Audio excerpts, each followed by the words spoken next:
So I did a breakdown recently of Conor McGregor's title fight win at Cage Warriors in 2012 over Ivan Bushinger. In particular, it was about his setup and how he used the pull counter to get the win, get the knockout. So in today's video, I thought it'd be nice to do a little bit of a deeper dive into how he implemented that technique at various points throughout his career. In particular, in title fights further down the line in the UFC, when he won the featherweight belt against Aldo, when he won the lightweight belt against Eddie Alvarez.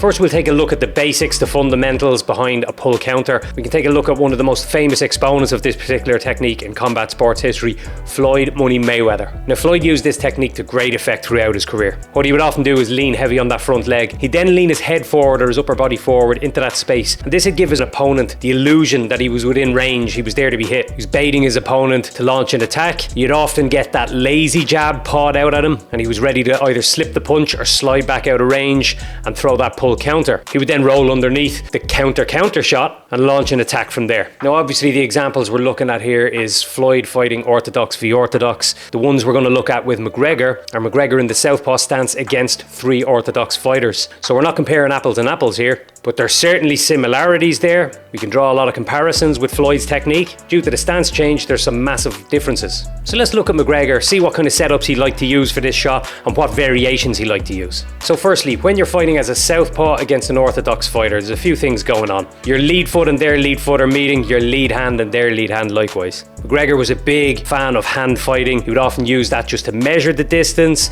He would use hand traps to peel that lead hand out of the way.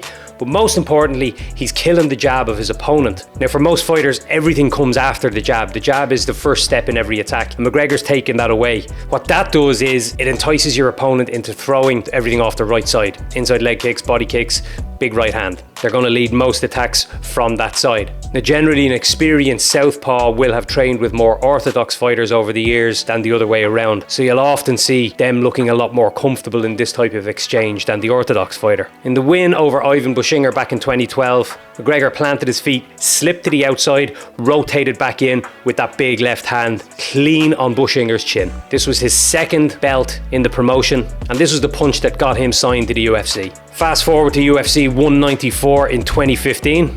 And 13 seconds in, McGregor puts Aldo's lights out with that left hand. It's a slightly different application here. As Aldo steps in to attack with the right hand, McGregor slides back, plants both his feet, and throws that counter left. You'll also notice he used a beautiful rhythm step motion to draw Aldo into the space before firing that kill shot. The following year at UFC 205, he claimed the lightweight belt against Eddie Alvarez. Now, this was probably his best overall performance in his career. We got to see him use that old Floyd Mayweather trick, leaning forward, trying to entice the attacks from Alvarez. There's some beautiful details in the first knockdown he claimed in round one. Again, he slips to the outside and he lands that pull counter. He does a great job of making space to land the second one in quick succession. If you watch McGregor's lead leg closely, he pulls it back slightly to open up his body and create space, and quickly lands that second one, which is even more clinical than the first, and that drops Alvarez. In round two, Alvarez loads up on a big looping right hand. McGregor rolls under and catches him off balance with the counter left. For the finishing sequence, McGregor plants his feet, leans back,